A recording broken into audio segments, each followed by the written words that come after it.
Class 10 के circle वाले chapter से क्वेश्चन दिया हुआ है कि एक वृत्त के परिगत त्रिभुज एबीसी बना हुआ है। तो पहले इसका ड्राइंग करेंगे हम। एक ट्रायंगल है एबीसी, ए बी सी, जो कि एक वृत्त के परिगत माने बाहर बना हुआ है। तो उसके अंदर आपको वृत्त बनाना है।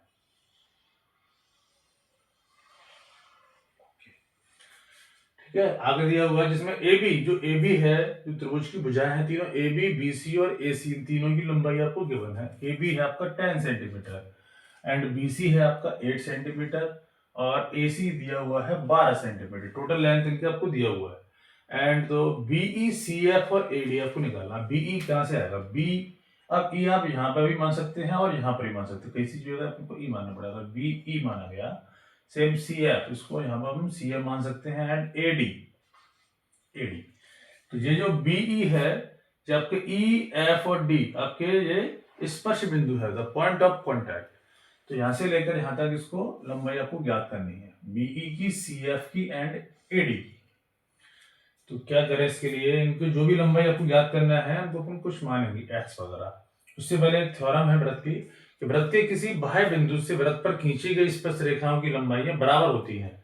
जैसे कि कोई वृत्त आपको जो दिया हुआ है, तो इसका अगर कोई बाहरी बिंदु अगर अपन ओ माने, तो यहां से जो दो स्पर्श रेखा खींच सकती हैं वृत्त के लिए,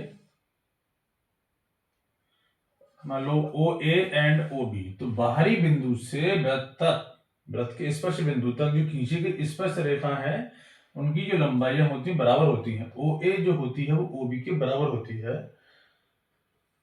तो इसी का प्रॉपर्टी का यूज करके क्वेश्चन को किया जाएगा। इसमें जो आपको निकालना है बीई, सी एफ और ए डी, इसको पहले कुछ मानते हैं हम। माना बीई बराबर, क्योंकि जो इसमें बाहरी बिंदु बी है तो इससे खींची गई स्पर्श रेखा बीई और बीडी की जो लंबाई होंगी बराबर होंगी। जब इसको हम अगर एक्स मानेंगे तो ये वाला भी आपका एक्स माना जाएगा। माना बीई बराबर बीडी बराबर एक्स सी एम। सेम जो आपको सी एम निकालना है, इसको अगर वाई माना जाए तो यहां से जब सी एम वाई है तो आपका सीई भी वाई होगा। And C F is equal to CE is equal to y C F. इसके अलावा जैसे कि आपको एडी निकालना है तो उसको अगर जेड माना जाए तो ए एफ भी आपका जेड होना है। And AD is equal to A F is equal to z C F. ये जो तीनों आपको साइड निकालनी है, बीई, सी एफ और एडी, इनको अभी हमने एक्स वाई जेड के रूप में माना गया। तो आगे के लिए देखते हैं, जैसे कि इनका तीनों को भुजाओं को जो लंबाई दिया हुआ है, ए बी का, बी सी का और ए सी का, इससे अपन इसको सॉल्व करने की कोशिश करेंगे। दिया है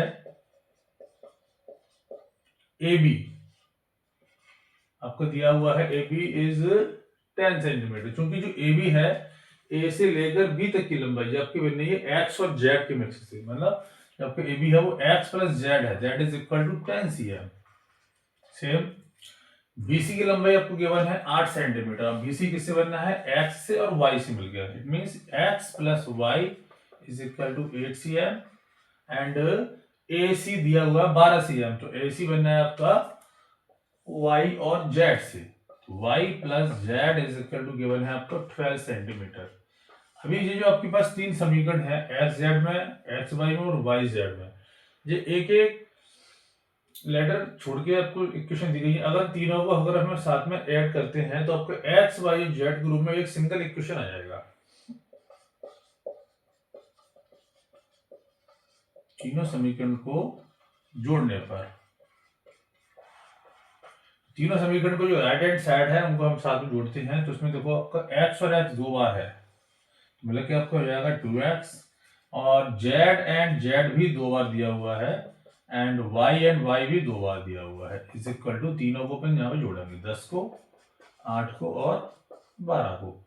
जब आपका तीनों मिक्स हो जाएगा, 2 कॉमन लेने पर x plus Y plus z, 10 और 8 18 और 12 मिलाकर आपको जाना 30, then x plus Y plus Z, गुणांकी दो जब ट्रांसफर होगा तो आपको बचेगा यहाँ पर 15, 30/2 मतलब 15।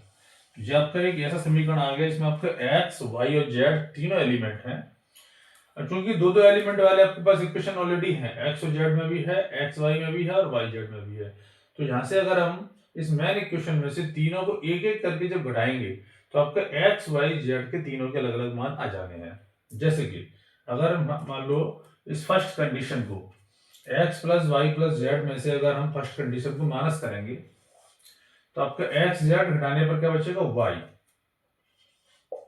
वाई की वैल्यू कितनी आएगी, 15 में से घटेगा 10, बचेगा 5 सेंटीमीटर। सेम जो दूसरी कंडीशन थी आपकी x plus Y is equal to 8, इसको भी अगर इस मेन इक्वेशन में से घटाया जाए तो आपका x और y हटाने पर बच जाएगा ओनली z आपका बचेगा ये 8 घटेगा तो बचेगा 7 सेंटीमीटर।